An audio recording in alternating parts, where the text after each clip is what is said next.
A janë fitues ta të vërtet për atë dheu? Po ju pyes, a është fitues një politikan kur atë dheu zbrazet?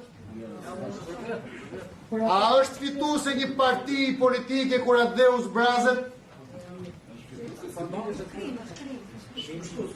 A është fitues një politikan që fiton pjesa e tij dhe më poshtë e dominon pjesën tjetër, ai që fiton i merr të tëra dhe i poshtron ata që kanë humbur? Atëherë për çfarë ka nevojë Shqipëria? Për çfarë ka nevojë Shqipëria? Dhe kjo është pyetja që ne ja kemi bërë vetes në momentin që e kemi ndarë mendjen të hyjmë kësaj sfide. Shqipëria ka nevojë për besim, nuk ka nevojë për fitues. Shqipëria nuk ka më nevojë për fitues.